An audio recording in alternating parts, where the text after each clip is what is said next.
Yesu apenda watoto kama mi. Yesu apenda watoto kama mi.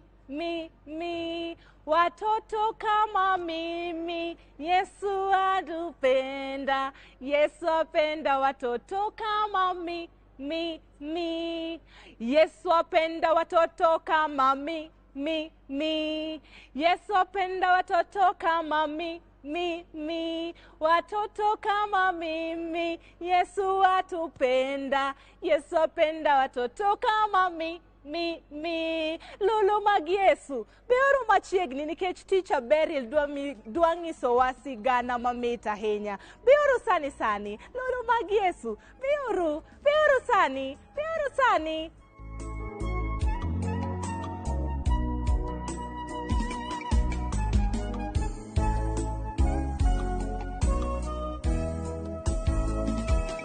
Niongoze Bwana Yesu nakuhitaji, waujua udhaifu wangu, maisha yangu yote naweka kwako.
nishike mkono Bwana wangu.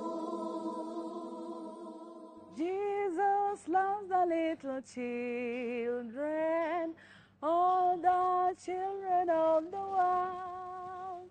Red and yellow, black and white, they are precious in His sight. Jesus loves the little children of the world. Happy Sabbath, happy day. Amor kendo marwako we chenro makawuono. Kendo akwayo ni kamoro amora ma wantie nyithindo, wahore mos mondo wawinj sigana. Sigana makawuono bro wuok no e buk mar Luka 16 chakre wesne 19.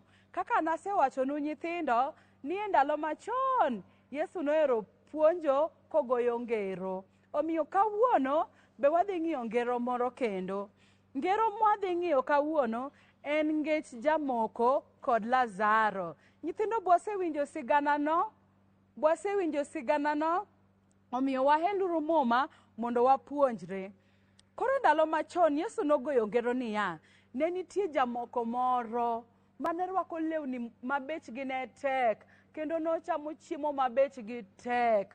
Koro jamoko nieri ne nitiere dalane ka, to kendo ne nitiere ng'at moro mabe nodhier mane nyinge Lazaro. Lazaro nodhier to kendo dende ne niga dhondni. Omiyo nodhi kendo joge ne ting'e ni tere e gate mar jamokoni. Koro Lazaro kane ni kacha, samoro nobet e bwo mesa kacha, ogombo nocham kata mana gik modong', mana magichamo dong' mondo embo chame. To kendo guogi be ne ni kacha chande, guogi ne nyalo nang'o adhonde Lazaro. Omiyo ndalo moro nogik mi Lazaro notho. Lazaro ka notho, malaika noting'e motere e bath Ibrahim. To ka nobudho matin, to jamoko nieri bende notho. Jamoko ni ka bende nosetho, to noike. Ka noseik jamoko ni, to noneno matek. Kuma noike noneno matek nikech ne nitiere mach mabebni ahinya. Mach ne liel kuchocho. Omiyo ka nong'iyo to neno Lazaro. Oneno Lazaro kobet e bath Ibrahim. Omiyo noluongo gi chien, owuoyo gi Ibrahim ni yawa, wuo gi Lazaro. Kama ntiere ni, awinjo liet ahinya. Lazaro nyalo biro mondo kaw lith lwete, onyume pi mondo ket kata lewa mondo duok na liet chien. To Ibrahim nokone no ohoyo, kindwa kodi nitiere holo maduong', mondo joma ni koni kik kal mondo bi kuma intiere, to bende joma ni kori kono kik kal mondo bi kuma wantiere nieri. Omiyo in beda beda kama intiere no. To kendo jamoko ni nochako saye ni yawa, to kare kata ka kori dagi ni Lazaro kik bi, to kare orna kata mana Lazaro mondo dhi oweche na modong' 5 kande, mondo Lazaro wuo godo, mondo okwergi ni yawa, koma ntiere ni awang' kendo rach mondo gilok kaka gidak. To Ibrahim nokone ni oyo, kuma entiere noero, nitiere jotich Nyasaye, nitiere jonabi mamoko kaka Musa. Musa gini nitiere. Omiyo ka ok onyal winjo yalo ma Musa gini yalo gi jonabi mamoko, to bende kata oyud mana ng'ama otho mawuog kama dhi makwergi, to ok ginyal lokore. Omiyo kokalo kuom sigana ni nyithindo, wasomo nang'o? Waneno ka koro Lazaro en ng'ama odhier ahinya, to kendo wanene gi jamoko chande. Omiyo wasomo wach mokwongo en niya, ni kaka idak sani biro nyiso gikoni. Kidak sani kitimo timbe mabeyo go biro luwi. To kidak kitimo timbe maricho gi biro luwi. Nikech waneno jamoko cha, pare ni Lazaro ni kacha, to ne en gi chiemo mang'eny ahinya. Ok onyal kata miyo Lazaro chandore, Lazaro dhiero, tuo, en ga dhonde dende. To Lazaro to ne ni toke kanyo to Lazaro dhi kama ber. Mar ariyo, wasomo niya, bedo ni inyalo bedo gi pesa mang'eny ahinya, ok ong'iso ni biro dhi e polo. To bende nyithindo, mano ok konwa ni bende kidhier to ng'iso ni dhi e polo. Omiyo kata ibed jamoko, kata ibed ng'ama odhier, timbeni ema biro determine kuma ibiro dhiye. Wach machielo wasomo ni jogo mochando.